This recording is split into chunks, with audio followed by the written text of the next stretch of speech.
Yes, people, my G's, welcome back to the post-match fan watch-along with myself, Ashmatic, the tactical genius, and the marvellous Marlon, my maestro from the South COYS stand. We've got people waiting in the back room. I can hear them from here. They want to get on. They want to speak about the marvellous Spurs reaction. So, what are we waiting for, man? Well, it's quickly, 2-0. Yeah. What are you expecting people to come on and say? How great we were. I mean, is it duh? Like, Are you expecting any negatives? duh? No. Them days are like there's a time and place. Yeah. There's a time and place, my G. And today we beat Manchester United. You know how much stick like those rival fans would just give them, man, because they just think they're about it. They think they're about that life. But in Ange we trust, the brand of football, aesthetically, we knew it was going to be pleasing. But now we've got the result to match it because we're not a circus out here. We're not being entertained. We actually got substance behind us. So I think it's a sign of things to come. There was some positives and maybe there were a few drawbacks, but overall, my brother, thumbs up. That's all I got to say. No, it was good. It was good. But let's get the fans on. Let's get them on. Let's get them on, man. Let's see what get they're them saying. on Talk and to see me, what they're people. saying. Talk to me. Who's our first guest? Ralphie. Hello. Hey, how's it going, man? Where are you calling from, Ralphie? Where are you coming from? So it's 5:27 a.m. right now. 5:27. Ah, damn. Was it worth to stay I up? started watching the game at 2:30 a.m. So 2:30 a.m. sleepy, but I'm so stoked. Are you like energetic? Are you buzzing? Are you like bouncing off the walls? Yeah, I was coming out of my chair like for the Sarr goal and the Davies goal. I was like banging. I banged the mic around. I actually hurt my wrist. Pretty crazy. So talk to me, man. Talk to me about the game. What are your thoughts of Big Ange's first home game? Honestly, I wasn't really looking forward to much of a result because I thought we kind of struggled against Brentford. There were like highlights, but the way that Manchester United played, they're kind of like a bit of a better Brentford. They play more of like a low block, and I thought they would attack us on the counter. But that first half, it was pretty lethargic. It kind of felt on both sides, both teams, that it felt like a pre-season game with a lot of bad passes, a lot of interceptions. But we definitely picked it up in the second half. That first like 20 or 25 minutes in the second half was actually so crazy. That Udogie, Bissouma, Son link up with Sarr was like amazing. If we can manage to get that 20 to 25 minutes to a full 90 minutes, we're going to score a lot of goals this season. But it was pretty amazing. Richarlison, still kind of but I was really optimistic to see Son go from left wing to striker, and he was coming back in deep, and it was pretty good. Well, I'm absolutely buzzed. I thought we were actually going to lose, but to win 2-0, it's pretty great. So do you think that you mentioned Udogie, Bissouma, Sarr and Son, is that where you think today's game was won? Honestly, Bissouma, man of the match for me. He was absolutely crazy. That first game, second game, I don't know what Conte was doing last season. Conte is a football terrorist. The way he had him out, I know he was injured for 2 or 3 months, but when he came back, he should have been starting every game. But like, Tottenham is back. The amount of like skills, and the way he dribbles the ball along with Udogie, like I just love that link up. It was just like a highlight every time they would just pass to each other and like the little passing triangles. Maddison was a bit off this game. We didn't get him too much into the game in the first half, but there was some bright spots in the second. But for me, Bissouma, he just bossed it again. It's Moussa Dembele light, basically. Ralph, quick question. Were we that good, or was Man United that bad? What do you think it was, or do you think it was a mix? What's your take on it? Yeah, I was looking at comments from Manchester United fans on social media, and they were not too happy with that performance. Their midfield was just kind of gassed the whole like match. Definitely the first half, I was definitely pointing some questions on whether I was looking at like maybe the preseason, we just weren't really up to it in terms of the tempo and the intensity. But Hmm. I don't know, Ange just did some like a halftime pep talk and just managed to kind of get them riled up, get them pretty focused up. Um, I think we can look at this result and say we've made some great progress. Ralph, quick question on Vicario. How did you think he performed today? And was you a bit, was after last week's performance, was you one of those that was kind of questioning him, or was you one of those that give it time? I was putting faith in him.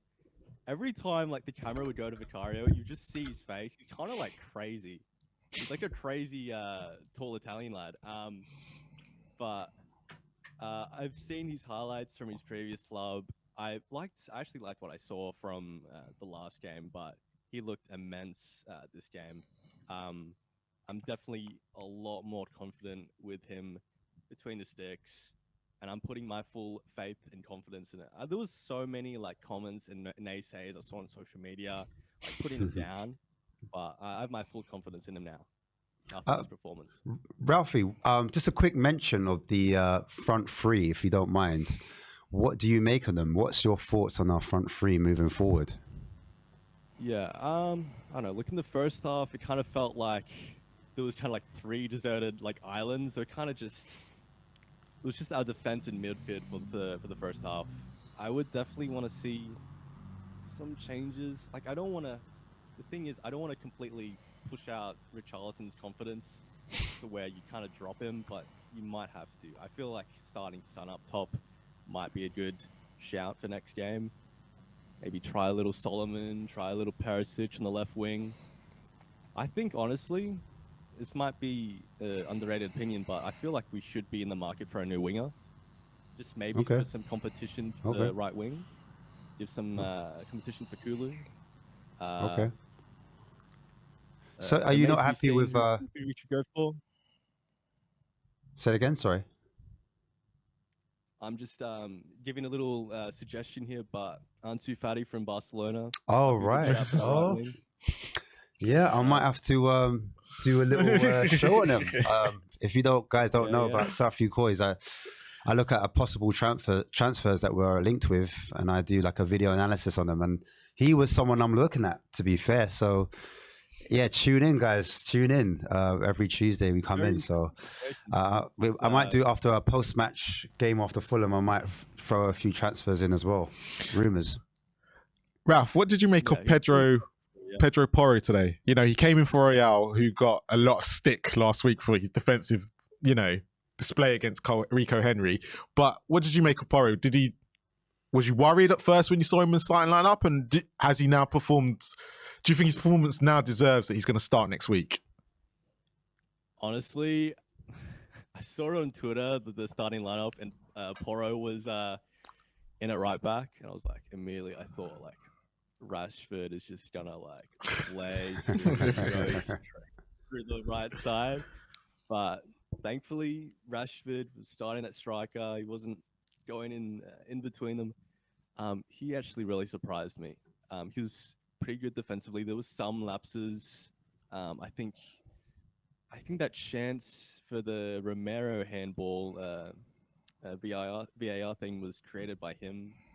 There was a little bit of a defensive lapse. But he really just that run, like I think was Sarr on the right centre mid? Was he on the right side? Yeah, so having Sarr like cover him and give him some like defensive backing was really good just for him to kind of go up the field. His crossing is definitely better than Emerson. And I think it's funny how he nearly scored the kind of same exact goal or same position Emerson did. So I think our main attacking threat might be our right back this season. Yeah, I was thinking that. No. And Udogie had a couple of chances himself as well today, which is which we don't see from our wing backs usually. Udogie, if you look at his highlights in Udinese, he thunders down the left side. Yeah, scores so many goals. So I'm definitely excited to see our fullbacks score more goals than our strikers, which actually might be a good shout. That actually might happen if Richie keeps up this form. But I was definitely impressed with Poro, to be honest. So what are you thinking for the season? Obviously you've seen we've had one home game, one away game now, right? What is your expectation now for the rest of the season? Honestly, I was kind of just seeing this season as just kind of a rebuild. Anything top half, I was kind of happy with. But honestly, top 4, I think we could make it. Top 6 is definitely reach. If we get top 6, that is a marvelous season for us because it is a rebuilding season. You look at I don't know, I hate to kind of talk about them. You look at Arsenal right now, and you kind of look at the rebuild season they had for the first season with Arteta. It was definitely, he nearly got sacked, and you kind of look at them now. So I definitely, with this first season with Ange Ball, with Ange, like instilling like a whole different mentality, whole different tactics into the team with a whole wide new additions with signings and Kane leaving. I really was just thinking top half is good, but we can definitely make a charge for top 4, top 6. We would definitely be happy if we kind of reach that position in the table. Thank you, Ralph. Yeah, definitely. Thank you, Ralph. It's been great. Any last words before you go? No. Come on, you Spurs. Come on, you Spurs. Yes, man. Big up. Great call from Ralph. Great call. All the way from Oz. Oh, yeah. Wow, early in the morning, 2:30. I love the dedication, man. Yeah. Let's bring out the next guest. Who have we got next, man? Roll them on. Hey, hello. boys. Hey, how's it going, man?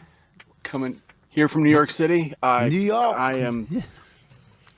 I'm thrilled. I'm beyond thrilled. It's my New York dance. I mean, what can you? Everybody contributed. You know, I think the thing, just to add on to what Ralph was saying, I think the thing that I noticed about this team now is it's not even like a belief. There's like a pure joy. Yeah. I can't remember these guys smiling and so together like this. I mean, it's clear that they have completely bought into Ange's system. Yeah. You know, I mean, you see Richie is a frowner kind of regardless, but just to see there's a true belief in what they're doing, and to get the results as well is massive. So, and everybody contributed. I mean, I was blown away by Vicario today. Basuma is a beast. That man is a beast. Just unstoppable. But you know, I was thrilled. I'm trying not to take it too far because it's one game. We all know that. I mean, we started 3-0 a couple of years back, you know. Yeah. It's one game, but wow, what a statement, right? Is there any like, because obviously you're positive. I could hear that in your voice. I could see your energy, your mannerisms. You're very excited about the performance. And you even said you're trying to calm yourself down. So just to bring things back to ground zero, like level field, as Ange is, he's quite level-headed. Is there any things you were concerned about today? Was there any negatives that you could take from today, that things or things we could improve on, things we could sharpen? I mean, I think first of all, until we see Richie actually do this, I'm concerned, and I do think maybe it's worth a shot to give Sonny a shot at 9 and bring in somebody on the left. I don't know. I feel like Richie is being out-muscled in the middle. He's not able to get free enough to be able to, you know, and he's not big enough to get the headers. So I think I'm sure I'm not alone, but I don't think that is a settled topic, and I think it's, you know, the whole concept of bringing Orban here really excites me, and I have nothing against Richie, but you know, proof's kind of in the pudding. Quick question on Richie. And also, yeah. Sorry, go ahead. Please. No, do you think I'm not sure if it's him or whether it's the system. You know, clearly he's not getting enough shots. He's not getting open enough. But is that, you know, and I don't know what that amounts to, and as far as who would be responsible for that. But I think, you know, they've got to keep experimenting with that and try to find open spaces for him. But he seems so much, I mean, he's shorter than these center backs, and he's not getting any, and it seems like all the stuff coming from the wings are mostly, you know, aerials. So yeah, I'd like to see if they can find some way, whether he drops back a little, or he finds a way maybe at the top of the box to make, because he seems like he goes in really, really deep, close to the goal line a lot, and by that time he's completely crowded in. That's just my opinion. And I think the only other thing that was kind of bothering me today, and it kind of goes on, Romero is fantastic defensively, but he's so casual with the ball. He just, at least a few times a game, he just looks like, here you go, and he just kind of glides it in, and it's picked off, and you're like, good Lord, just be assertive with the ball, But I mean, if that's the worst complaint that I have today, yeah, true. It's been a good day. Looking at Poro's performance, do you think moving forward he's the go-to guy? Do you think he starts from now on, or do you think Emerson has a say in the next game? I think Emerson does have a say, and that's not speaking against Poro. I think the guy's fantastic, but I think it's really going to depend on who's playing on that side and whether we need more of a defensive person there to cover that wing, or whether we need somebody that's a little more forward, where I think Poro would fit better. Quick question on Pape Sarr. What did he bring today that Skip couldn't do last week? He's got a step. I mean, he's just, there's a pep in him that and Skippy, I have no complaints about Skippy. He's great, but Sarr has this magic about him, and I think he sees passes a lot better than Skip does. I think Skip is very much get the ball, hold on to the ball, orientate, but I think Sarr is looking to make forward plays, and I think that, to me, that seems like the difference between the two. Just a quick question on the Vicario situation. Are you happy with his performance? I don't know how anybody could be unhappy with that performance today. I mean, he made several saves, and the passion is awesome, but it rubs off on everybody. He does look like a crazy tall Italian guy in goal, but in the best way. Yeah, and he distributes really well. I don't have any complaints at all. I thought he was great. I hope he maintains that confidence, and and we just keep it going. 2 games in, home and away now. Expectations, have they changed, or are you still the same as you were two weeks ago? I'm with you guys. I mean, we've been at this a long time, right? Yeah. we all know how this works. I mean, my temperature's going up. Yeah. Do I have any wild dream expectations that this team is going to do something Leicester in 15 type thing? No. But I mean, if you look at Ange Ball and how he's progressed over the years, usually that first year is everybody's getting used to this, and the second year it blows up. So I've always kind of had my eye on next year. Plus they might have a number 9 settled, and maybe we bring in here's this team's biggest problem to me is now you have Bissouma, you've got Sarr, and you've got Madison, but you've also got Bentancur coming back. Yeah. Those are 4 guys that should be playing every game for this team. So like, how is he going to manage that? That's tricky. It's a good problem to have, to be fair. I mean, it's a really good problem. We haven't said that before in the past. We've always looked a little bit light in midfield, and like for once now, I feel it looks like we've got more in midfield. Like we've got an extra player, like an overload. Yeah, but quick question: Does this then allow us to actually bring back Bentancur slowly instead of trying to rush him back? I think so. I guess it depends on where the team is sitting by then, and whether it's November, December, maybe it's earlier. I don't know, but I can't. It's hard for me to visualize Bentancur on the bench on any kind of consistent basis. So then who sits, and is it wise to just kind of keep rotating these guys in and out every game? I think you have to when you've got 4 guys that are this good. You can't take Mads out. You can't take him out. He's our new Eriksson, right? So Bentancur is a master with the ball along with Basuma. Those guys seem a little similar to me, but Basuma, it just right now is absolutely on fire. So I don't know. Yeah, it's a real. I think I don't think there'd be a team in England that would have any issues having a problem like this to have to deal with. I mean, it's envious.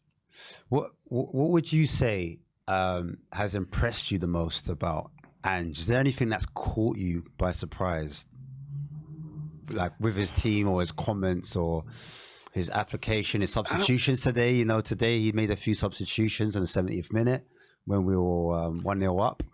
Did anything surprise you at all about those substitutions? You know, I was a little surprised. I didn't see much reason to take those guys out, but it worked out, and that's cool. Now, with Ange, that's kind of the nice thing about this guy. He is the definition of what you see is what you get. You know, I don't sense, or I haven't heard anybody talk about his past where he had some kind of hidden agenda, or, you know, and you always you felt that with Conte, and you felt that like you just something else going on behind the scenes that we don't know about. Ange just seems like, here I am, man. You know, it's like, take me or leave me. You got me now. You know, he's just solid, and he's nice because he's not out there trying to prove himself. He's there for the team, and that's what I'm getting from this entire squad, is that they're there for the team. It's not about the individual, and I think teams like that go a long way. Great, cool. Any last words? Come on, you Spurs. Thank you, boys. No, thank you very much. All the way from New York City. Before we carry on, we had a super chat from David Shire. I hope I pronounced his surname right, but he's just put awesome performance. So bring on the next guest. So let's bring on the next guest, Ross. Ricky. Oh, talk to me. Yeah. Oh, man. Rose. Are you ready for some Ange ball? Champagne football is back, fam. Yes, family. Talk to me. Talk to me nicely. Hey, oh my God. I mean, who had a bad game? I can't say anybody had a bad game. Guys had started out a little slow. I was going to say Skip. You know? I was like, oh, is that what he was even on? Yeah, the guys on the bench, you know, we should say that. Did you not think there's a couple players' performances could have improved? Yeah, I mean, Richie, Kulu, yeah. but they did other things. Yes, they played team ball. Yeah. You know, Richie kept making the runs in the box. Kulu had some troubles. He kept cutting in, and I'm going, why are you cutting in, man? Stay wide. But he started getting balls into the box, you know, in that second half, second half FC. You know, we still keeping that proud tradition going on. But, oh, my God. It's just it was just so incredible. And, man, Pape Matta, Starboy. Oh, my God. That kid is something special. I mean, I could tell, you could see a little bit, but I mean, under Ange, man, he is just bossing it. And my neighbors probably thought I was being killed when he scored that goal. Yeah. What do you think of the whole issue with Son being captain? Is that a thing for you, or do you think he deserves to be captain still? Does that need to be swapped around? What are your thoughts on Son today? Absolutely. I mean, he definitely should be captain. You know, he's been here. He stayed here. I mean, he didn't go off to some farmer league and chase cheap trophies, did he? I had to say that. But no, that's great. You know, he deserves it. He's been here. He's been Spurs all the way. And adjustment. It's an adjustment for everybody, for a lot of these guys. You know, he's not used to playing out so far wide. And he did bring him in the middle, and he did do better. But I read a stat somewhere where he created like 4 chances or something like that today. So, I mean, he was doing the little things. He's doing the other thing. The goals will come. As I say, I never worry about Sonny. You know, form is temporary, class is permanent. You know, Sonny's going to find a way. I never am worried about him. Oh, Sonny. Just a quick one. Are you going to come in? Oh, no. Oh, yeah. No, just a quick one. Anthony did hit the bar. And also, there was a few other chances that if they had scored, it could have been a different conversation. Is there anything that you think worries you about teams like maybe Liverpool that might be a little bit more ruthless in that final third? Because Man United did look toothless. They did look like they were missing a centre forward, in my opinion. I could be wrong. But is there any cause for concern in that defensive lineup? Considering they had more shots on target and they had more shots, just to bring a bit of levelness to the conversation. Yeah. Oh, sure. I mean, a little bit. Again, it's a new system. These guys are used to sitting in a low block, not being up on the high back line. So, transitioning to that, there's going to be some times where it's going to happen, unfortunately, when they're learning the system. But hey, they didn't go in, so that's all that counts. But yes, against teams that have more of an attack, more guys that are ruthless and finishers that'll make you pay for that, yeah, you're going to have to tighten those things up. But unfortunately, I don't think we play Liverpool for a bit, so we've got a little time. But I'm not got a few more concerned games. about that. Got a few more games. Yeah, there we go. Not too concerned about that. I mean, it's just, like I said, it's just part of learning a new system. I wanted to get your opinion on VDV. Obviously, home debut today was probably quite solid last week. A lot of people agreed, even though he scored the own goal. But what did you make of him today? Oh man, I think he did great. I think he did really well. Straight, simple. Yeah, I love it. So many guys. Yeah. So as a back four unit, how did you think they performed? Obviously, kept a clean sheet. Apart from the first 20 minutes when Man United had a few chances, there wasn't really much created. Was that down to the way they had their shape? Were they getting used to the way Ange wants them to be? Yeah, definitely was. I mean, they held strong. Again, clean sheet. You can't argue with that. But Van de Ven, I mean, like I said, all these new guys that are coming in.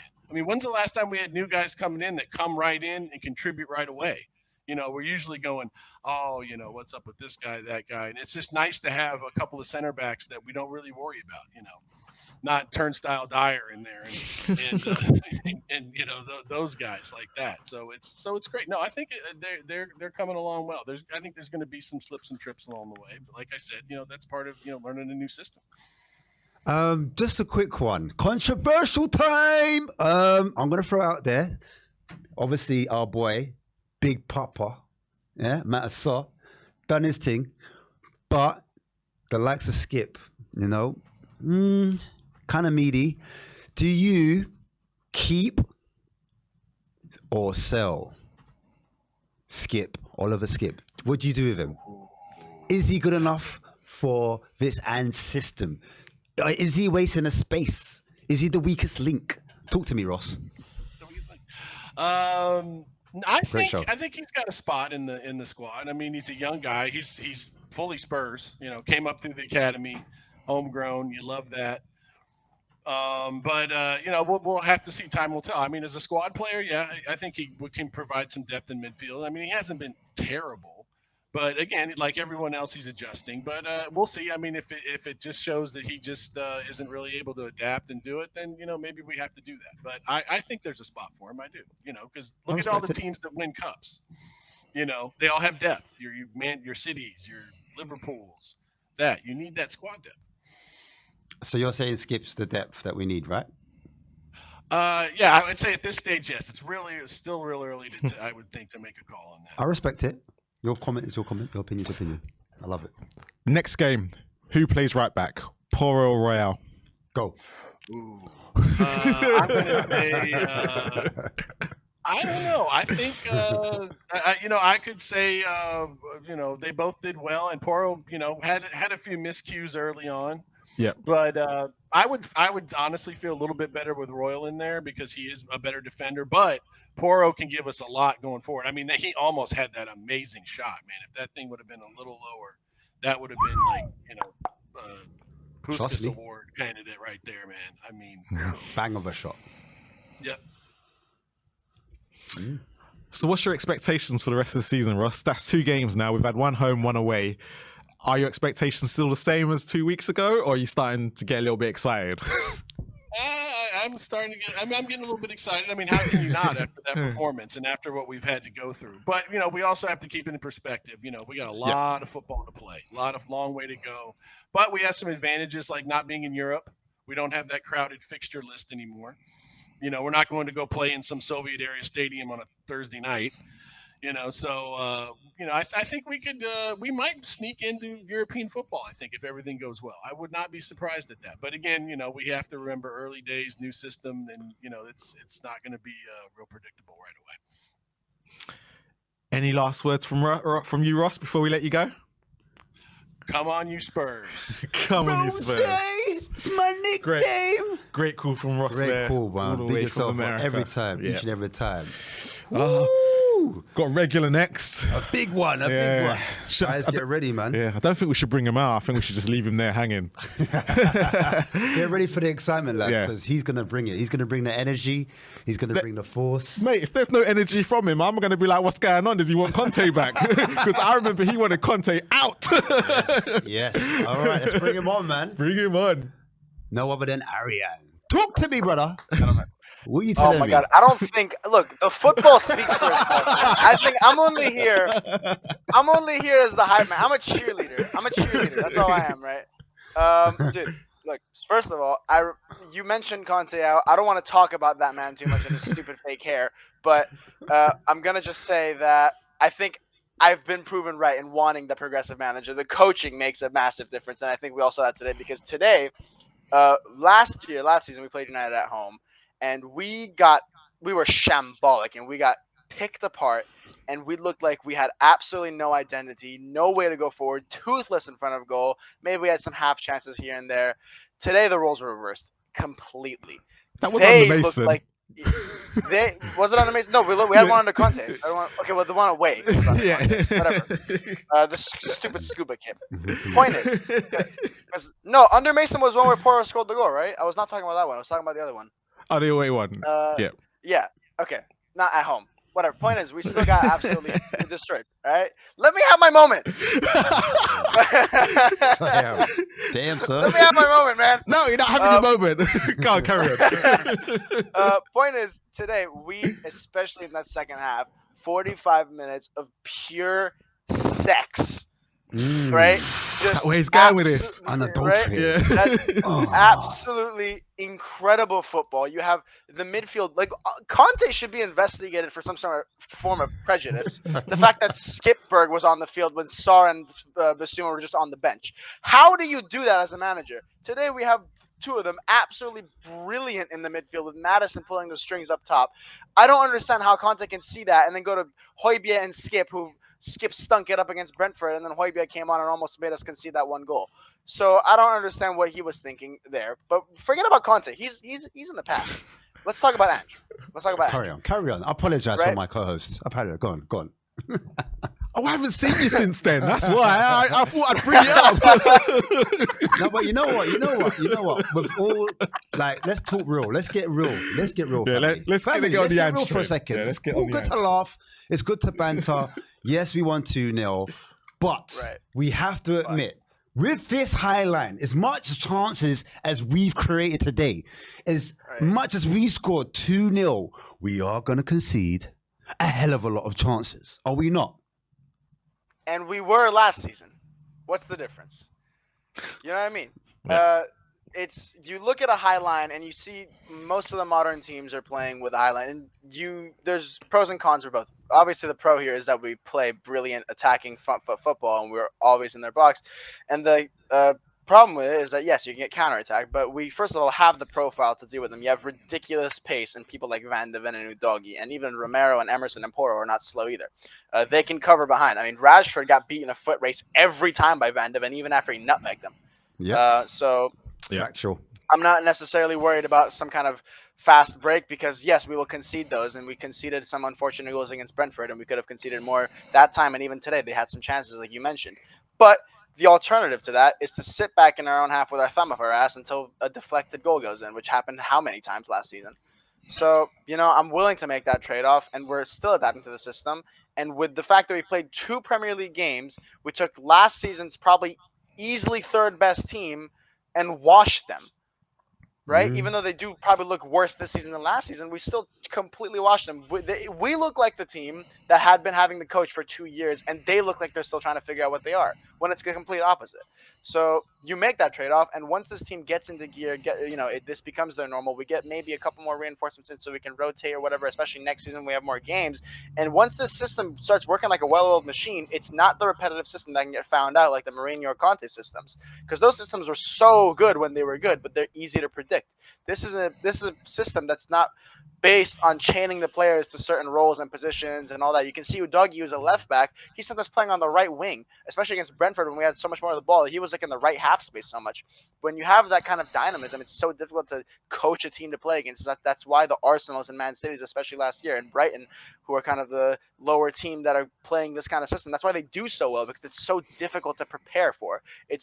It's unpredictable football because it relies on the players to, not be micromanaged by the coach so much, but to use their own talents to create something on the field. And it's absolutely magnificent to watch because we love it. We can't predict it. Under contact, tell you exactly what's going to happen. We're going to get the ball. We're going to pass to Dyer. We're going to pass to the midfield. We're going to pass to Perisic. We're going to run up and cross it.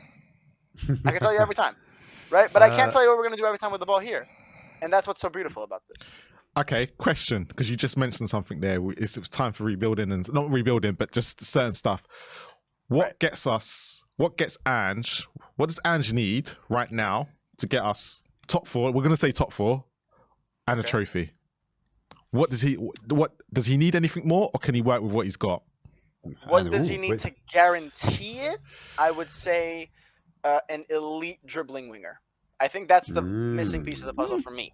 Right? Yeah. I've been saying everybody, if I was the one calling the shots, I would take every last penny from the Kane money and chuck it at Brighton for Mitoma. That's what I would do. Right? Obviously, we have other priorities. We look like we're looking at Orban or whatever. That's the club's business, not mine. But I'm saying I think we are one dribbling winger away from solidifying a top 4 spot, and also one backup center back. Because if Romero gets his Argentine injury, that might be a problem. So that. And one elite dribbling winger. I think those are the missing pieces of the puzzle for me. I hear it. Listen, imagine this, guys, scenario. We don't bring anyone in before that window shuts. That deadline on Friday, 11 o'clock, September the 1st. We're stuck. If Richarlison scores 1 goal, do you think that will lead him to scoring 15, 20 goals? Let's go for 15 because that's the best he's ever had in a season. Okay, I'm going to answer that question in a few parts. Go for it. First of all, I think that Richarlison actually had a relatively good game today, despite him not scoring, because in an Ange system, it's actually really difficult for the striker to get a bunch of touches. Furuhashi, which was the Celtic striker last season, had about 15, 16 touches a game. That's just the role you play at striker under Ange. It's not one that you see a lot of the ball. You don't get a lot of service. Most of the time, you get it in congested areas. Most of what it is basically throwing your life at that ball and hoping something sticks. I don't think there's players. I've never seen a player throw his entire life, body, and livelihood at the ball like Richarlison does. No one does it like him. So I think he's got the skill set to thrive under Ange. I think the best version of Richarlison can be unlocked under Ange. If Richarlison can't do this under Ange, then he's just shit.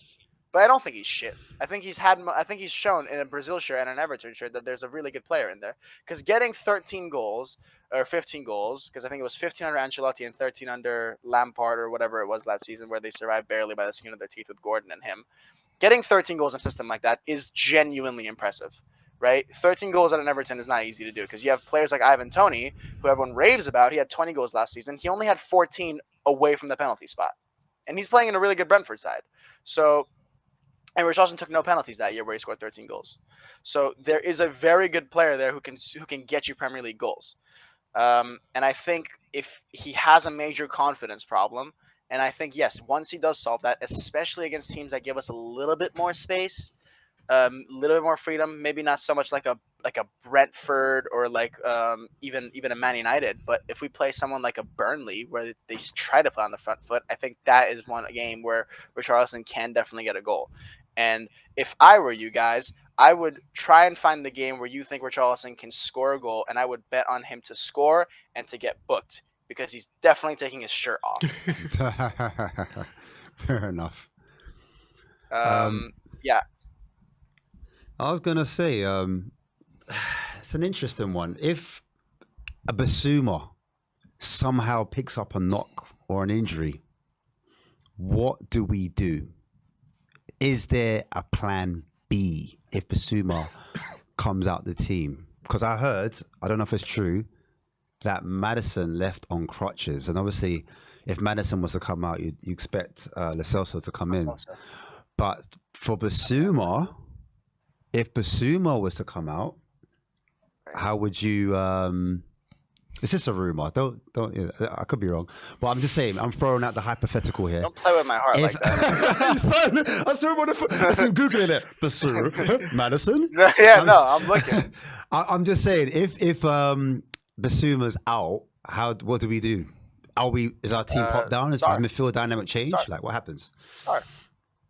You think Sarr can cover the six? Oh yeah. Today, Basuma was insurance policy number 1, and every time he couldn't cover it, it was Sarr getting the tackles, whatever it was. He was magnificent. He has the skill set to play. I think Ange might try skip there and then regret it. I think that's what end up happening. He's gonna try skip. He's gonna put Sarr in the next game. That's what's gonna happen. Sarr can definitely do it, 100%. There's no doubt in my mind that Sarr has a skill set to cover for him. And hopefully. Hopefully that never happens. I hope he stays injury free for his entire career. But also, if God forbid it happens, I hope we have Bentancur back by that time because I think he can also help cover the position Sarr was playing. We have like Sarr, Bentancur, Maddison, or Sarr, Bentancur, Lo Celso. I think that could definitely work. But hopefully knock on wood, never happens. Let me get some wood. Never happens. Right. I'm just in my legs. Yeah. Pause. Arian, before we let you go, any last words? Last words is I want to give a special shout out to 2 people. One of them is my Vicario. Outstanding performance by Vicario. I saw people who were picking apart every little thing they could. People were on his ass for that Brentford game, even though he conceded a penalty and what was borderline an own goal. So I want everyone that was hating on Vicario, and I said it the first game he played against West Ham where he looked a little bit dodgy in preseason, and I said, you really can't judge a goalkeeper. You got to wait about 10 games, see what they're like. How are they as a leader of the back line? How are they coming out for crosses? How are they on penalties? Maybe they're shit, but you're not going to know first game. And I think he has today shown a side of him that he can really save our ass. Some of those saves he made were brilliant technical saves. However, you just said one thing there, right? Coming out for crosses, which he was not great at during the preseason. He didn't have to do that today. So what happens when we play Bournemouth or someone next week who is a weaker side who are going to put crosses in? Are we going to still see? We'll see from there, won't we? So you can't really. Like you said, we've got 10 games to judge him. He's only done 2. Exactly. One's been iffy for crosses. I think that's the way he falls down anyway as a goalkeeper. That's the bit that lets him down. But everything else he did today, even because he was on his line a lot for the saves. So yeah, he was. Like you said, until 10 games in, we can't really judge him. He's done well today. Give him credit where credit's due. But it's when we play the weaker sides, I think, is where we're going to see what Vicario is all about. Exactly. And I just wanted to say, people were writing him off, and I think a lot of the reason people are writing him off is because they're still butthurt about Raya. I genuinely think there's a sector of the Spurs fan base that has a stick so far up their ass about losing out on David Raya that they want Vicario to fail because their love for the club is not as deep not as big as their hatred for Levy or Vicario or everyone. I don't know. That's their problem. And second of all is my dear friend Jack, who you guys probably don't know, but he said that if Spurs want to be an elite side, they need to upgrade in that 6th position because Basuma isn't an elite midfielder. And I want to look in the eyes and say, what a horrendous take that was. What a horrendous take. That's what I'm saying. Horrendous. You need to come out and apologize. I will give you the link to this. I will give you the link to the next fan show, and I want you to come out and I want you to apologize publicly for what you said about Yves Bissouma. That was the thing I wanted to say. Yes, my brother. I will Aaron, be. as per usual, you brought the energy, you brought the fire. Thank you. Of course, thank you for having me on. And as always, come on, you Spurs! Come on, you Spurs. Big up all day, every day. Super chat from Kelv's official. He says, try Ndombele, Lo Celso, and Højbjerg as a midfield. Controversial. Very controversial, but yeah. That would rattle a lot of the fan base. But thank you for the super chat, Kelv's official. Should we bring him out? The one and only, the main event. We might as well just come off. I have to take my headphones off. Like just put it on the main screen, just cut to him, and just let him take the show, take the floor. And Ben and Sim are not here, so don't be calling us jabronis. Bring him out. Bring him out. The legend, the one and only, KPV. Yes, boys. What's going on? Talk to me, dog. What are you telling me, man? 2-0? Yeah, hey, you just done United. How are you feeling? Yeah. Like, we finally beat them at the new stadium. They were unbeaten, what, 4 times or 3? They were unbeaten, but yeah, their record at our new ground is over, and Ten Hag's record against us is officially over. He's only beaten us twice, and it was with Ajax at the new stadium, first leg. And what the facts, boy. I love it. He Go on. lost in Amsterdam to us, so 2 wins. He's only beaten us twice, and they were clean sheet. 1 with Ajax, 1-0. United, 2-0 at Old Trafford. But watch us. The only team we need to beat now at this new stadium is Liverpool, because they've beaten us there a few times and drawn. But we just need to add Liverpool to that list, and then we've passed the test. Like, we couldn't pass the Chelsea test for 3 years, but what did I say to Ben and Sim? Last season we were past the Chelsea test. 2-0, Skip, Thunderbolt, and Harry Klaas say you know the rest. And then this game, a few months later, we beat Man United. They got put in a spliff, and Ben Davis comes on and scores, but actually took a deflection off Martinez, who says he doesn't play friendlies. Do one, mate. You got done over, and it wasn't a penalty, so yeah, cry more. Man United fans, they're not happy it wasn't a penalty, wasn't given. Wolves were robbed on Monday. They should have had a penalty, but lucky bastards. Man United, they're not going to go back-to-back games. They're not doing that, and it's over. Like, where does Ten Hag go? Like, you want to get sacked before the end of this season, but great win on to Bournemouth away. Like, that's right. Revenge is coming. They beat us at the new stadium, but we already beat them at theirs last season, so it's coming. 2 wins at theirs. It's going to be brilliant. Son always scores against Bournemouth, but Bentancur did as well. We were 2-0 down and came back to win 3-2. The comeback kings. Comeback kings, my brother. Comeback kings. Yo, G, listen, quick one. Ten Hag is now 6 Hag. Yeah? Let's get it right. But who was your man of the match? Who was your dog? Who did you rate the most? Who was your standout guy? Who was your guy that you loved the most today? Who was your guy? I've got to go with Pape Matar, man. Goal scorer. And got to be him, man. Like, 2 years at the club, finally scores his first goal. And is this true? When Maddison left with crutches, like, is this true, my friend? We're not sure yet. There's been rumours coming out that he's left on crutches. We'll have to wait and find out, KPV. We'll have to wait for Ben and Sim tomorrow. We're calling to them and find out from them. They'll have more news than us. I'll be listening as well. We're not on Ben and Sim's level. They're top. We're 6. They're number 1. People have put him in their fancy teams, and he's been brilliant. Like, man of match, Pape Matar, man. Man of match. Who's in your fantasy team, KPV? Who's in your fantasy? Quick question. Any Spurs players? I mean,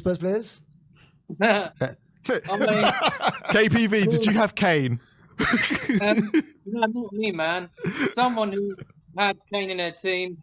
It was the highest person in FPL had him, but he didn't really. what he doesn't know is that Kane went to Munich and he put him in his FPL team. So someone FPL put Kane in their team, but scored yesterday. So well done. Wrong but lucky, but Sammy, I know that's you in the background. Get out of the studio. You're a Chelsea fan. Lucky. Get out of the studio. Stop back. Stadium. And come November the 5th, Poch ain't getting clapped by me. There's no chance. And we're going to slap him up again. He ain't winning. Chelsea's getting slapped up. And let's be honest, they ain't winning nothing. Bottle job, mate. They can't even get what? KPV, what did you make of Sonny's performance today? To be honest, he was okay. Like, passing he needs to, I think, work on a bit of passing, and he will score goals. Like, Bournemouth are his favourite opponent. I think he's got 5-6 in the appearances he's faced them. Like, under Poch, we won 4-0 when we beat Chelsea at the Bridge when Conte was the manager. And so we do have a good record away at Bournemouth.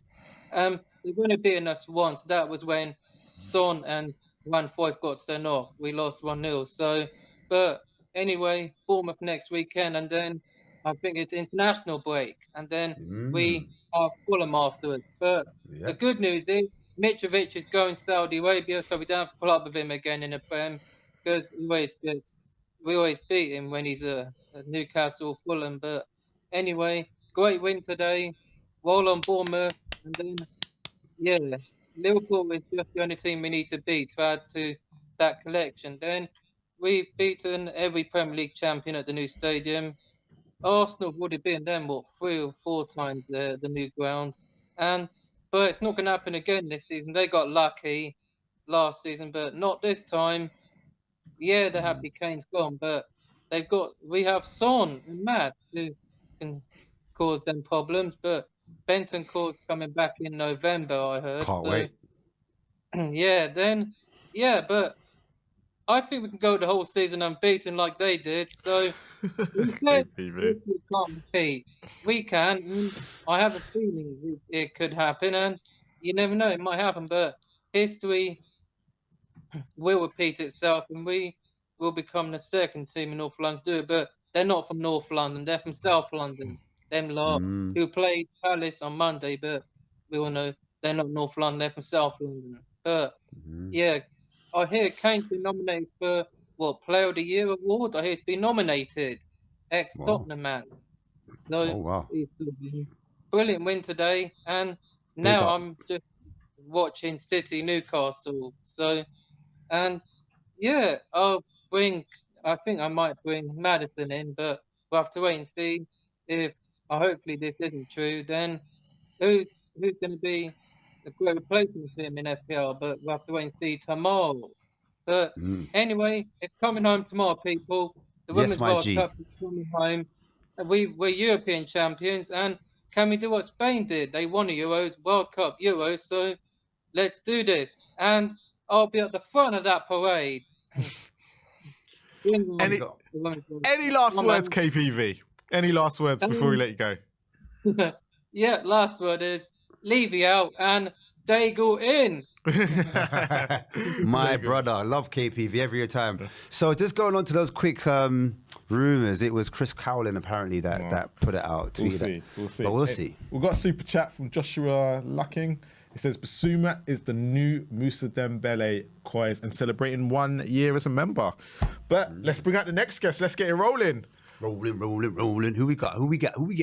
Man like Hey guys, Mikey, how you doing? Hey. Mikey, how's it going? Hey, I'm good. I literally just got back from the game, so yeah, it was crazy. How was the atmosphere? How was the energy? Tell me about it. Talk to me. Oh my god, it was amazing. Oh, is he frozen? Mikey, can you hear us? Hear us. Earth to Mikey. There. Yo, Mikey. Magic Mike. He's gone. He was about to tell us about the atmosphere then. No, man. I wanted to know, my bro. He can hear us. I can hear him. I can hear him. Just can't see him. I Oh, can there he see is. him. There he is. There you are. Yes, result. Look, Sorry. It's all right. just going on the atmosphere, because what we heard on TV. So for us, first half was a bit up and down, but second half seemed to be more electric. How was it in the stadium for you guys? Well, before I so rudely interrupted myself, it was absolutely amazing. I had such a good time. My ears were ringing after the game. It was so loud. The pre-game atmosphere, welcoming Postecoglou to his new home, was insane. The tifo and the flags. I was sitting in 260, so I had the flag with me. I was waving it about like I can't use that word, but literally it was absolutely insane. The amount of noise that was there, the support for even like Ashley Phillips and Alejo Belith when they came out and were unveiled to the new fans, that was more than special to see. I haven't been to a first home game of the season before, so it was really special. I said that I really wanted to go to this one, and I managed to cop a ticket for it, and it was such an amazing atmosphere, and the Spurs fans really made it transcendental today. It was absolutely incredible. Do you think that positivity comes from what we've seen last week? If we, because if no matter what the result was last week, do you think actually the way we played football last week was the reason why everyone came to the stadium today and was like, yeah, I'm ready for this? I think it was a combination of different factors contributing to make one cauldron of noise. It was more like people had just come to see based on intrigue. It was like there was a certain level of, mysticism about it, because we didn't know what we were getting into. Like, we saw away, but obviously your first home game again with a new manager who's got such a contrasting. So obviously the first competitive home game, I should say, it's always going to be something special, and they really delivered on that. They really, really delivered. It was incredible to see the amount of fans that were like on their feet and cheering and applauding when all of it had been Levy out and booze and Conte and this and that towards the end of last season. So the change in atmosphere that one man has managed to deliver is amazing. Like, I was speaking to a few people on Hi, Mike. Hello. I think your dinner's ready, Mike. No, so what happened is it was amazing. I can't quite believe the change in the tone of the club over such a short period of time. The positivity was infectious, and I was saying to some guy on the tube that this isn't even like a totally different team. We've got 2, 3, 4 new signings in, but it's still pretty much the same personnel from last season minus Harry Kane. And well, look at us. That was self-evident. It was like atmosphere is so underrated in the world of football, because atmosphere can really make or break something, and that's why having figures around the club that keep it positive is so important. And today was just another example of that. We had, playing at home, we had a swagger that I haven't seen us have in such a long time. It was like, this is our patch, we own this. You come here, you better expect to get the heat because we're going to bring it, and we did, and we absolutely deserved the win today. Mikey, just a quick question. Obviously, you were at the game today, and obviously it's different when you're at the game and on TV. But what players stood out for you today in the performance, and why it was so successful? I think, firstly, not necessarily a standout player, but the relationship between Van der Ven and Romero, dare I say it, is reminding me a little bit, ever so slightly, of perhaps the next Whisper it. Kobe and Jan. Whisper it. Because we had Talk your shit. Van der Ven. Save your chest, man. He looks very composed. He looks very composed on the ball, and he looks very composed as a defender. He had 1 or 2 wobbly moments, but that's settling in. It's his second game, and he's been thrust in at the deep end because we needed him desperately to start. So I'm very impressed. Romero looks like he was so calm today. There was only one instance where he ran out and almost clobbered Bruno Fernandes. But to be fair, if anyone deserves it, it is Bruno Fernandes. So he was such a little crybaby today. Him, Anthony were flinging themselves to the ground. It was awful to see from some of the Man United players. It was quite embarrassing, to be honest. And I mean, Richarlison had one in the first half where he threw himself to the ground as well. But It was, Man United were doing it on a consistent basis. And I know if I was Ten Hag, I wouldn't be happy seeing that, let alone the whole performance. But today, those who stood out, the Romero-Van de Ven relationship was cool. And then obviously the midfield. Midfield. There was a man near me in the section. He called him Zinedine Zizuma because he was. I love it. He was Saucing. He was. The skill on show.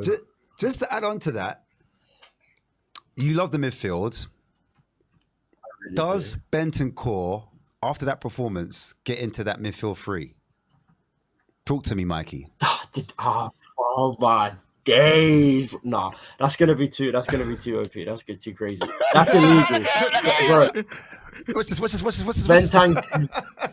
Bentancur's source. I mean, Sarr. No, genuinely, if he comes back and Sarr keeps up the level that he showed today, we might actually end up playing like a diamond midfield and 2 up front. Because genuinely, all 4 of them deserve to be in the team. Madison in the hole with Sarr, Bentancur, and Biss behind him. That's going to be crazy. Having that options, even with the likes of Skip and Højbjerg, who are still to be mentioned in that conversation as well in terms of midfield. Even if Højbjerg does go, Bentancur that's going to be like a new signing. And I know for a fact that Bissouma, Bentancur, and Madison would cook so well together, because it's like we're playing a 6, an 8, and a 10. Bissouma plays the 6, Sarr right now is playing the 8, and Madders is playing the 10. It's perfect. It's harmony. There's a Jesus everywhere. Damn. Hey, yo. Hey. Yeah, who said anything about this? Mikey, so I've got a question for you. Now. I can see the positivity. You've been to the game today, and I can see it in your face like this, like things have changed. 2 games in, has your expectations now changed from 2 weeks ago? Now, as much as my infectious positivity is affecting this call, I am tempering expectations somewhat, because I know managers have honeymoon periods, and you get new manager bounce and all this and all that, and I want to hold off. Like, I'm positive about this game. This is just glee because I haven't been to a better home game than that. Like, I've been to about 10 home games, and that is the genuinely best one I've been to. Atmosphere, quality of the game, everything. It tops the Chelsea game when Skippy scored the great goal. It tops that one from last year. Genuinely outstanding game. So I'll say I'm still basically, because 5th gets the UCL spot this year based on the new Champions League ruling. I am hoping that we'll push towards finishing 5th. I'm not saying we're going to go and challenge for the title or anything. I'm saying top 4 still looks like it could be, because there are other teams that we've got to be wary of in the coming weeks. We'll see, because we've got to play Liverpool coming up soon as well. So that's going to be a real litmus test for us as well. So I'm still saying top 6, top 7 would be a good season for us, but I'm not letting the United game thrust me into blind hope, So do you think, okay, that's that. And so do you think today that we played really well, or do you think Man United kind of fell off a cliff a little bit because of their football? They weren't great against Wolves. We played brilliantly. Fuck them. We played brilliantly. I'm taking That's what I'm talking, Hey, it's my guy, Mikey, I just want to bring that positivity back. I like this energy. I ain't taking this away from us. I'm going to have to put it at Tottenham Hotspur Stadium. No, real talk. United, I love it. United, they had their moment. Like, in the first half, they should have.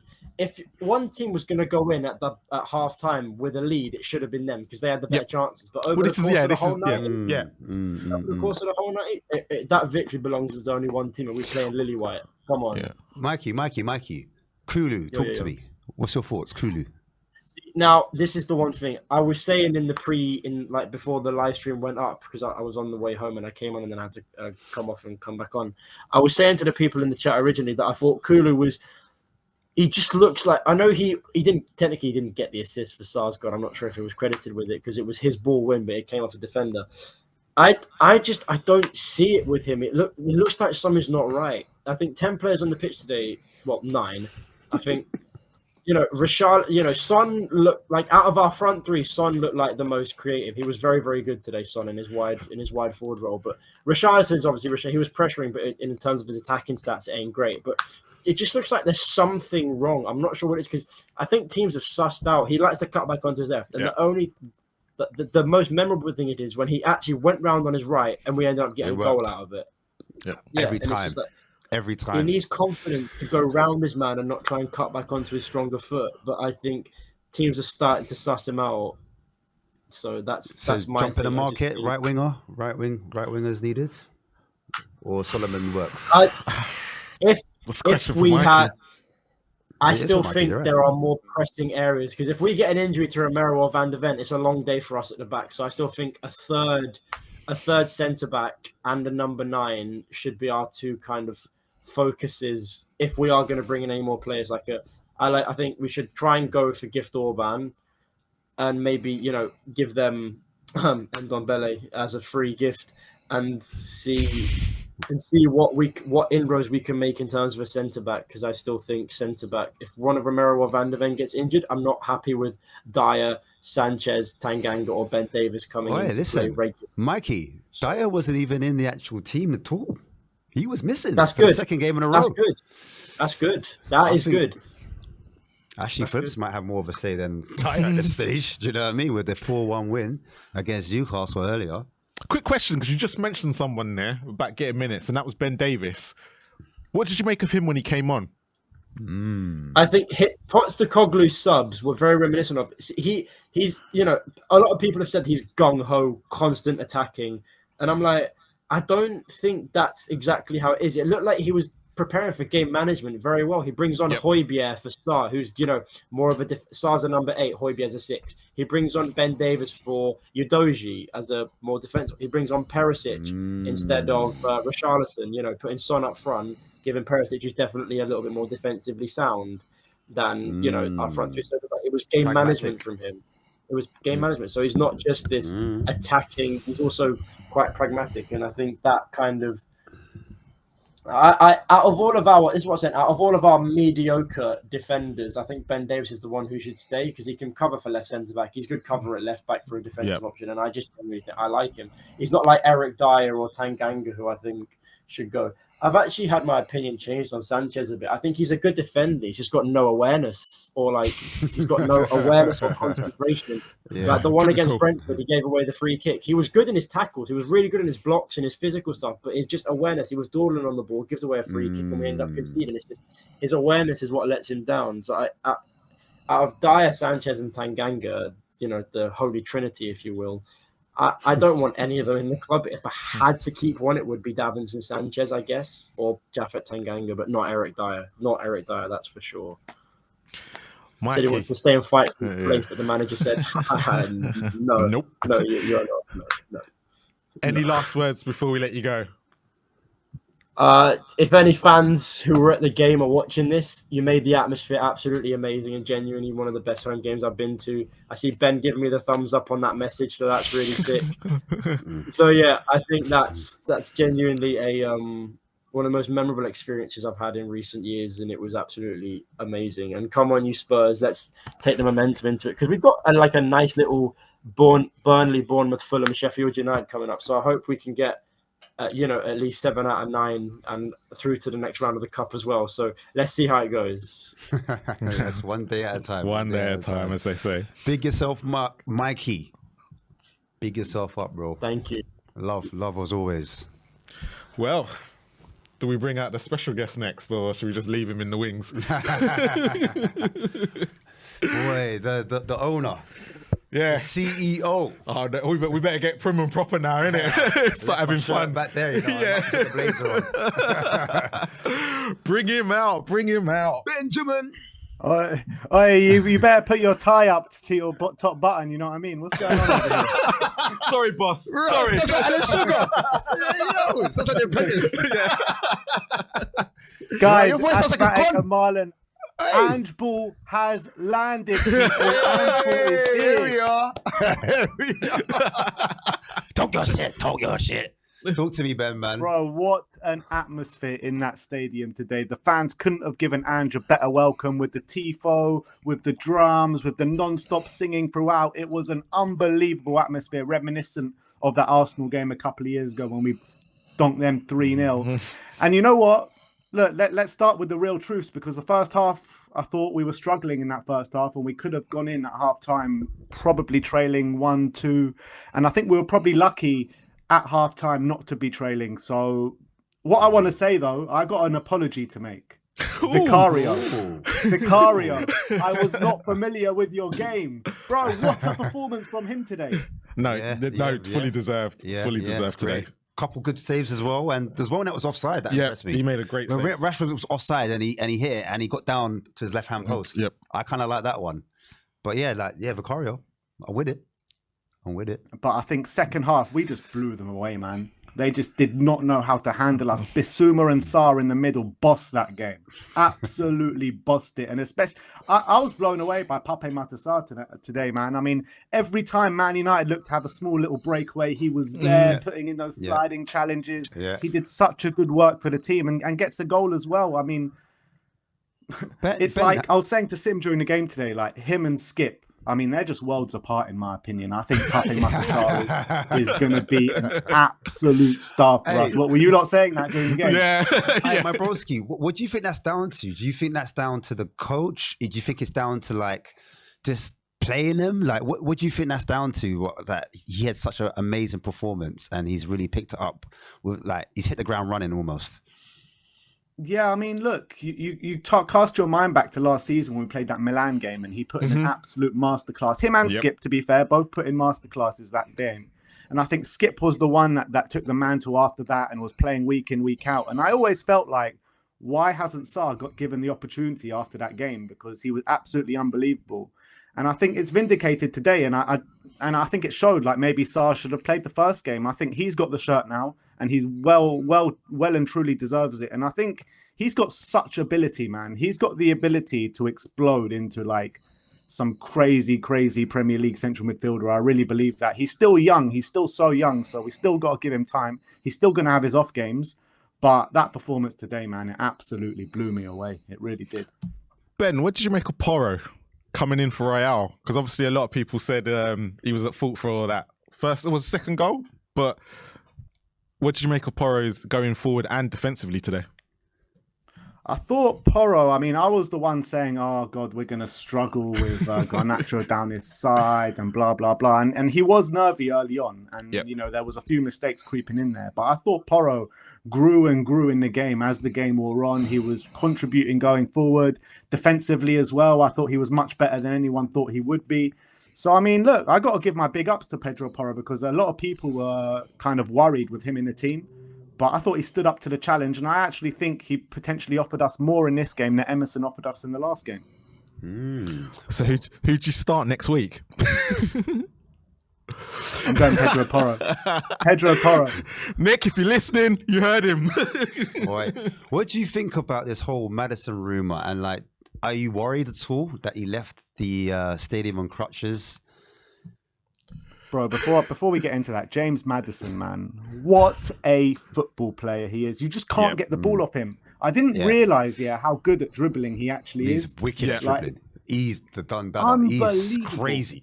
He's crazy dribbler. Unbelievable. I'd like to see him get into more like shooting positions and start whipping them in. But I mean, he is just central to everything that we're doing going forward at the moment. And if he's going to be out for any extended period of time, I do worry. But we do have players like Giovanni Lo Celso. I think Kulusevski can come into that position and maybe start Manuel Solomon out on the right. I mean, there are options that we got, so it's not going to be detrimental in my opinion. But Ali Gold says apparently it's just a precaution, so it's not too much to worry about at this stage. And Ben, where are you sitting on the Richie debate? Give the boy time, bro. Give the boy time. Give the boy time. He's going to cook soon. But I think as well with Rishi, I think Rishi in the second half, he was a lot more involved than he was in the first half. He was putting himself about a bit more, involved a bit more. He hasn't really got the... I can't remember. Maybe you can correct me if I'm wrong, that I'm forgetting something, but I don't remember him having any sort of chances to score today. But no. I mean, look, no two ways about it. He was one of the poorest players on the pitch for us today. But I did see some good things in that second half that maybe we haven't seen so far this season. So maybe he can just keep growing in confidence, keep building. I wouldn't take him out of the team as of yet, but it was a bit telling that he took off Rishi and moved Sonny into the middle at some point today. Boy, it's crazy. How do you feel about this Bournemouth game now? Because obviously we get up for the big games. The Man Uniteds, that's where we're going to perform. You know, those big games at home, everyone's on it. You know, Ange is going to have that kind of big man speech, you know what I'm trying to say, to get the players fired up, rolled up. But then you go to like Bournemouth. How do we go about that game? How is it going to be the same energy, or what are your thoughts going into it? Ash, did you not get the memo? Did you not get it? We don't stop. We don't stop. I love it. Hey, that's got to be the new tea. The new tea you bring out. I'm buying it. We don't stop. Ash, man, don't worry. It's in production. It's hey, listen, I'm for it, cuzzy. I might cut the sleeves out though. But yeah, brother, I'm here. I'm here for it, bro. Nah, bro. It doesn't matter who we're playing. We have to take every game as it's like one of the biggest games. We got a lot of making up to the fan base to do this football club, and especially those players on the pitch today. And I think like you're already starting to see like a connection building between the players and the fans again. The players all came around to the South Stand after the game and really clapped them and showed their appreciation. I haven't seen that for a while. After before the Brentford game, they did that little huddle before the game outside the away ends, came over afterwards as well. So I'm really starting to see this connection building again, and Ange will not let them take their foot off the gas for any game, no matter whether it's Bournemouth, Plymouth, whoever it is. You know what I mean? Man U, Arsenal. You're going to see full throttle football, full throttle energy in every game. We might not win every game, which is fair enough, but as long as the passion, the desire, and the heart is there, that's all we can ask for at the moment. If we start seeing this type of passions going forward, has your expectations now changed after 2 games? Or are you still thinking, I'm being precautious because it's Spurs? Look, you always got to be a bit precautious because it's Spurs, but I think look, I said before the season that we were going to finish 5th. And I stand by that. So I don't think my ambitions can go any higher than 5th. I think 5th is probably the max that we can achieve this season. Anything more than that, I think will be an unreal season. But look, if I offered you 5th right now, you're taking it, right? Yeah, facts. Yeah, kind of. Depends who we sign in the summer and give Ange the keys.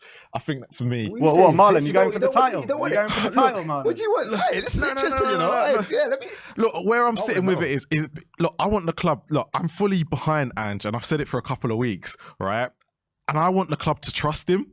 I want the club to actually give him everything to go and do exactly what he wants. Now, he wanted Mickey van der Ven, right? And I've seen 2 games of Mickey van der Ven and gone, yes. This man, knows what he's talking knows about. what he's doing and plays exactly how Ange wants to play, and I can see why he wanted him. So I'm just worried if we got into the Champions League, right, straight away, will the club act like they've done with the other managers and go, oh, hold on, you did it, or you got into the Champions League with the team already and won't improve on it. That's my only worry. But if they see a slight improvement, will they go, oh, actually, let's fully go and back you because we want Champions League football? That's my only thing. We know full well, we know full well. If Daniel Levy sees that it's a possibility to make top 4, then that's it. He thinks, all right, cool. We're in the top 4 now. We don't need to push anymore. We need to look like that we're not going to make the top 4. And then Daniel Levy will probably push it. Yeah. It's true. So that's probably my biggest worry. But I'd love to make Champions League, but do I want to wait a season? I don't know. Let's see how. Talk to me in December, and I'll tell you something different. What did you know? think What of, we got to talk about Bissouma, man. Yes. That guy. Yes. Guy. Yes. I don't know. Did Antonio Conte just like have him playing with like handcuffs around his legs and handcuffs around his arms or something? Because the guy has got the shackles taken off him. Nobody can play. He is unplayable when he's in these kind of moods. And this season, look, I'm going to put it out there. I think Bissouma has been the best player in the Premier League so far this season after the first 2 games. Oh, what a shout. Listen, Conte was like, he doesn't quite know the tactics. He needs more time, He needs more time. Listen, Bissouma, for me, I keep saying it, he's the jelly. He kind of just holds that team together. He's the link between defense and attack for me. And he does it effortlessly as well. Silky skills, defends from the back. He does it all. He's got it all. I just need some. All he needs is goals. I think that's it. Yeah. Do we have a problem if he gets injured though, Ben? Massively. A massive problem. No one can replicate in our team what Bissouma does for us. I really believe that. I think it's a massive problem if he gets injured. But hopefully, I mean, look, he had his injury problems last year, so it is a concern. But hopefully, if he does get injured, it kind of coincides with Bentancur being back to full fitness or something like that. But look, it's just so. I mean, I was just had a constant smile every time he had the ball on the pitch. Yeah, I mean, there was a moment on the edge of the area where I can't remember which player came to engage him, and he just went, whoop, See ya. little drag back. See ya. I mean, how many times did he do that today? And I was just like, nobody can get the ball off him. Yeah. Why It's didn't impressive. Conte use him more than what he did last season? It's mental. He doesn't like that many touches for his players, isn't it? That's what it is. He likes the low block. You got to sit in this particular area. I don't know, man. I don't know. It's different styles, different strokes for different folks. That's all I can say. Yeah. Bissouma, man. Crazy. And that's the best way to explain it. That's what I was like the whole game. I was just in awe watching this guy. It was unbelievable. Was there anything that concerned you, just to kind of round, like, to keep us level? Anything that made you think, I'm not sure about that? Any worries? 100%. 100%. The first half concerned me massively because Man United, I mean, we could hardly get out of our half for the majority of that half, to be honest. I thought we were poor, to be honest. I mean, we did have a few breakaways and caused them a bit of problems. We hit the bar, we hit the post with Porro and Papesar. But all in all, I thought it was a really worrying first half. And like I said at the start of the call, on another day, we could have been 2-0 down. And, you know, we probably don't go on and even get a point out of that game. So we got to shape up in the first half because I thought the first half against Brentford as well wasn't that great, where, you know, we improved massively in both of these games in the second half, which is a bit like Conte, how we used to improve massively in the second half. What is that? Why is that? Why? Does anyone know why? It's a mystery, man. It's a mystery. But look, the second half today and the second half at Brentford has given me, especially today, has given me a lot of confidence. But we need to start games better. And I don't know. Ange said they were nervous today at the start of the game, which, you know. That's what I said. I can see that, but I mean, there's no good excuse to be nervous. We just need to keep growing. I think there's a lot of teething problems still in Ange Ball, but I think Ange will sort it out 100%. I've got full faith in this man. I mean, this guy he just says the right things. He does the right things, plays the right football, and we're growing. We're growing, and there's something special happening at this football club. I promise you. Mm-hmm. That's it, man. Well, great call, Ben. Thanks, boss. Thanks, guys. Great show as always. Big up to yourself. Thank you, Big as up, always. bro. Big up, Ben. Love, love, love, love. So, yeah. Got one more. One more. Earth to Josh. Can you hear us? Yes. Yes, he's coming on. Josh, Bring him on. Bring him on. I know you got United bridges. I know you got friends at United. Come on. I want to hear it, man. What are you telling me, Josh? I know you got boys that are Man What are U you fans. telling me, mate? What are you telling me, mate? What's going on? Listen. Spurs up right now. That game. We're back. So many people predicted that we're going to lose. He said, we're back.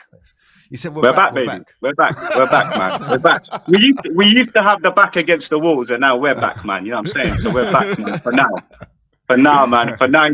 Enjoy it, Tottenham fans. It's Saturday night. We've beaten the scum after 5 home games. We've beaten them. Enjoy this performance, man. We deserved it. We played amazing football. Yes, the first half was a bit average, but that was champagne in the second half, man. I'm gonna go and have champagne tonight, man. Just off the back of that performance, man.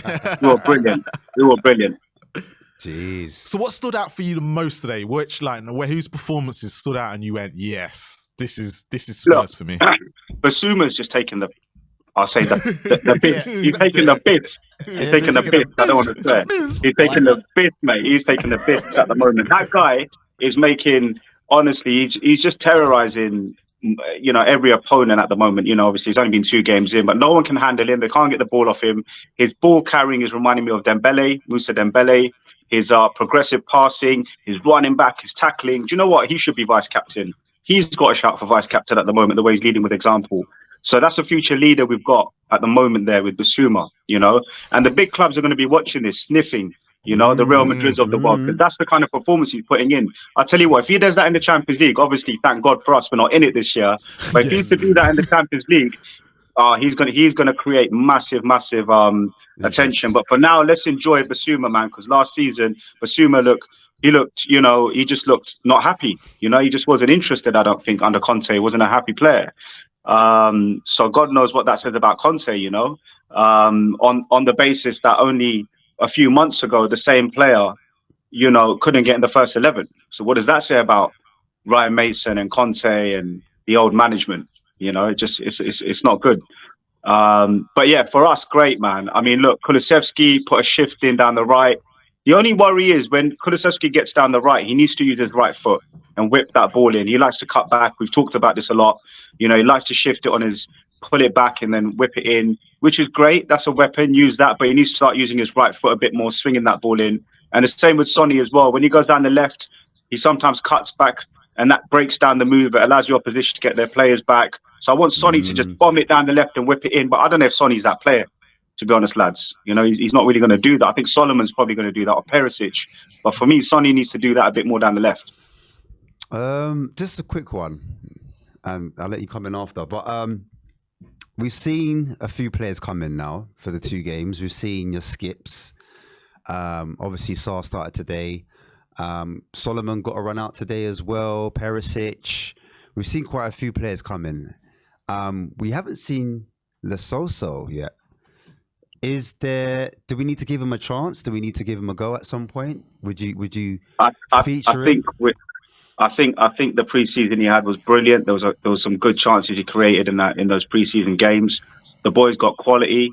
Has he got the ability to get in the first 11 as it stands?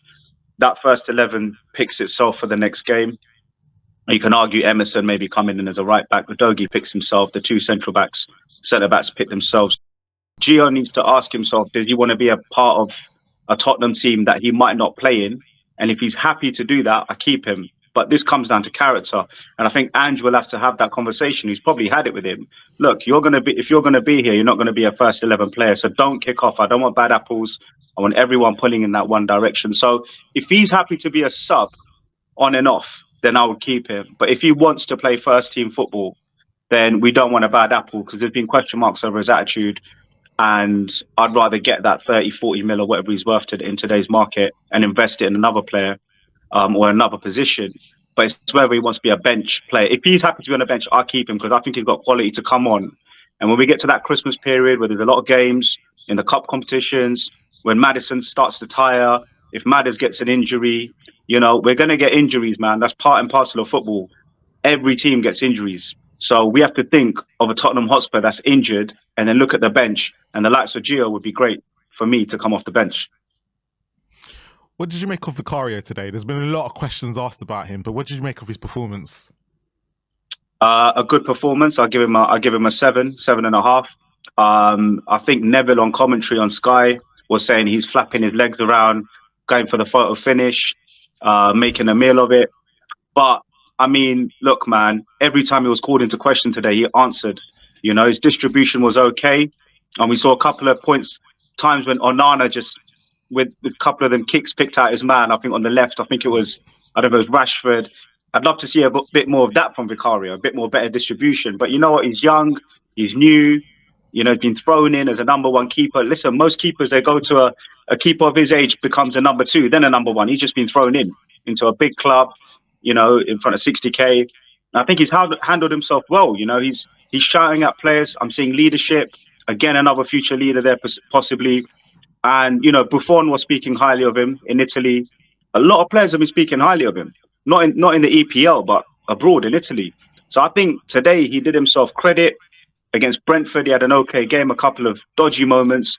But this game today, I think he'll be going home today feeling super confident, because confidence is massive for a goalkeeper. We've seen the best keepers in the world fumble things because of confidence. It's one of them positions which is unique to any other position on the pitch, because it's all about control and kind of like, being that leader. You need your keeper to be a leader. That's the only thing now. Can he step it up and consistently, just hold that position and look big? Because he looks small, he looks young, he looks like a teenager, and he's not a far off one. But he needs to just make that position his, He needs to boss that. And listen, he hasn't got that much competition, as he, chaps, really. You know what I mean? It's not like he's under pressure. That's true. But we need to see him grow, man. We need to see him grow character as well. But look, he one of them saves, was it Casemiro's header?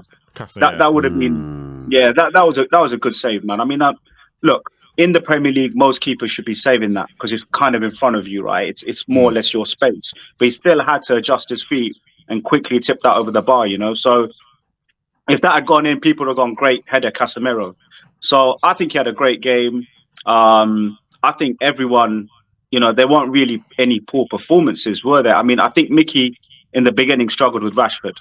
You know, Mickey was having a bit of a tough time in that first 20 minutes, and Rashford was getting the better of him. And that's the other point is Tottenham we play this high line, high attacking football, brilliant to watch. When we lose the ball, everyone runs back. It's like everyone wants to help out their mates at the moment. That's the strategy, isn't it? If we lose it, it's not down to the player that lost it. It's not an individual error. We all collectively win the ball back. And I like that, right? Because that's how the Man Cities of this world and, you know, the prime Barcelonas and, you know, certain teams do that. You know, they huddle up together when they lose the ball. And we're doing that at the moment, which is brilliant. But there are going to be times this season where Rashford times is, you know, in the next few weeks, that striker's going to time that run perfectly and score. Casemiro's got to score. We're going to get that penalty go against us because it hit a defender's hand. You know, Bruno's going to get his header on target. So we got lucky today as well. Let's not get twisted. Let's not get carried away. We could have been a couple of goals down at half time as well. And I think that's the only slight, if there is a negative in today's performance, is that we got lucky in moments. Josh, you mentioned Emerson Royal earlier, talking about, you know, him maybe coming in and whatnot. What did you make of Porro's performance? Porro messed up a couple of times with the outball. If you're going to give an outball to any player but Bissouma and Maddison, you're probably asking for problems against a high pressing team, especially when you've got quick attackers like Rashford and Anthony coming in. So Porro at times looked wobbly, and Ange has to look at this outball. If he's not going to Bissouma or Madders, who's it going to? And I don't blame Porro because that's not his game. He's not an on-the-turn man. He's not a back-to-goal, facing the goal, give me the ball, let me turn and take my man. He'd go down the wing. He's a winger. That's all he's been. So if he's not that kind of player, we should be giving him the ball in that kind of position where he doesn't have the ability to do that. So I'm not going to be hard on him for losing the ball. But otherwise, he was okay. I mean, I don't think Man United were great, but I think against better opposition, we'll get found out going backwards. Do you think that's the reason why the first 10 to 15 minutes we kind of stuttered a bit, like getting out of our half? Like the first 10 minutes, United were all over us. They had the most amount of chances on target, off target. XG was up, you know, they just looked dangerous all in all. But when we kind of started from the back, we looked a bit lethargic, we looked a bit off it. It wasn't kind of getting to Maddison, like you were saying. It wasn't getting to Bissouma. I see Maddison dropping in a little bit just to find the ball because the ball wasn't finding him at all. So is that something? I think the players. I think there's a lot of pressure on these players and Ange, and there's a lot of anxiety, and I think that transfers over sometimes. I think the players didn't show their confidence, their swagger until they got used to the game, and I think Ange said it himself. We were second guessing ourselves in that first half. You boys haven't obviously seen the Sky interviews, but they asked him the same question you've asked me. Yeah, so they asked, you should send your CV to Sky right now, bro. You're on it, man. You're on the right path. But they said to him, what happened in that first half? What was it? And he said, look, the players weren't confident. They weren't playing with what I'd instructed them to do. They were second guessing themselves. So, you know, the occasion was huge. Man United at home. Let's be honest, Man United's a big fixture wherever they play. And, you know, 5:30 Saturday night, everyone watched this game. Everyone watched this game, right? This is the big game of the day. So I think the players average age. What's the average age? Take away Perisic and Son. We're talking 20, 24, 21, 22. I don't know what it is, right? 23. Yeah. These boys have been put together like we're going on some night out and everyone's just put everyone together and said, right, let's just go and have a good time. And it's like, well, what's going to happen tonight? I don't know. But let's just stick together, back each other and get your A game out. And it turned out in the end okay. But that first 25 minutes showed the players are still struggling with confidence a little bit. Listen, half these players have been drilled the Conte, Jose, Nuno way. Yeah, so take that into consideration, man. They've been going to a different school. We put them in a new school now to learn new ways and new things and to behave differently. and we've lost our captain, our leader, and another captain in Kane and Hugo, right? Yeah. Leadership's gone. It's a whole change. It's a whole change from pretty much top to bottom. If you look at it, the dressing room has changed in terms of back room, front room, plus personnel, leaders. And we just went out and did that in the second half. So that's why everyone's smiling, because this is more than just 3 points, isn't it? This feels like a moment and a stepping stone to now say we're ready to make a launch and go on a little run and around Christmas be around that top 4 spot. Because if we had got beaten today, all the questions would have been, Ange hasn't been in the Premier League, players are too young, inexperienced, no Kane, no Hugo. All of them knives would have been out right now. They were sharpened already. They were just ready to go. But them boys, they played like a group of mates backing each other.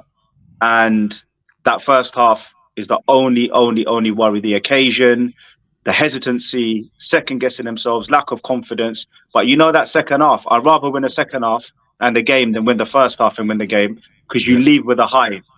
Watch the videos on Twitter right now. I've seen a couple. Big up not Chris Cowlin, Ali Gold for putting out everyone go and watch Ali Gold's video of when the Spurs players come off the pitch. He's sitting in the press conference bit and he recorded 11 or 12 minutes of every player coming back down the tunnel. And look at the reactions in the faces of every player. They're high-fiving. Even the subs are involved. It's like a party, man. And that's the key, isn't it? Getting the subs involved as well. Is it get everyone on the same hymn sheet, and then you've got a team. Yes, 100%. Listen, we've got rid of a couple of egos. Maybe Tangai's left, right? Obviously, Longley we'll see with the loan, Tanganga with the loan, Hugo obviously, Eric Dyer, Sanchez is there. There's a few players. I think what Andrew's doing is getting rid of the egos as well. He said himself, actually, having a great player who's not on board, it's not he's not for me. I don't care how skillful he is. I don't care how good he is. If he's not on board, he's out. And I think that's brilliant, man. Because you know what? There's a tendency sometimes. Football's a results-based business. Don't ever let anyone tell you it's not. Because that's why good managers get sacked in the end, because it's results that count.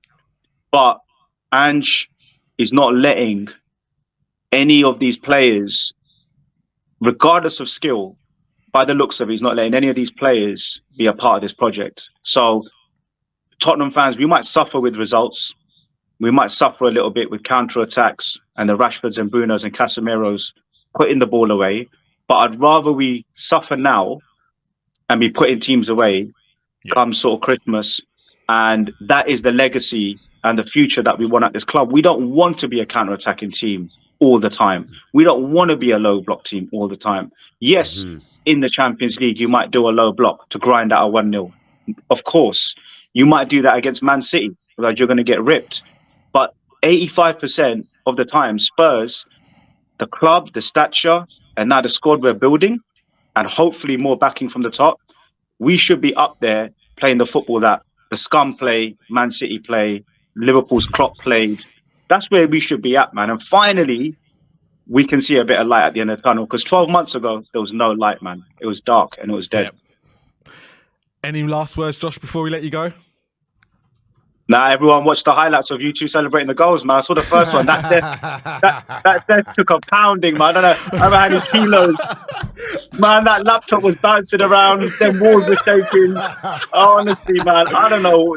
I've been in that studio, man. It must be reinforced when you boys come in, man. I'm telling you, it must be. You know what? I think it was Saar scoring, and it just literally out of all the people that could have scored. If it was him or Basuma, I think I was nearly going through it. Top off. It was mad. I love it. The energy, man. It's all about the energy. But I'm sharing your joy because I watched it on my own today, actually, like completely on my own, and it was like I wanted to watch it on my own because it was such an important moment to win today. It was one of them ones where you wanted to study the game rather than just have a few beers and watch it.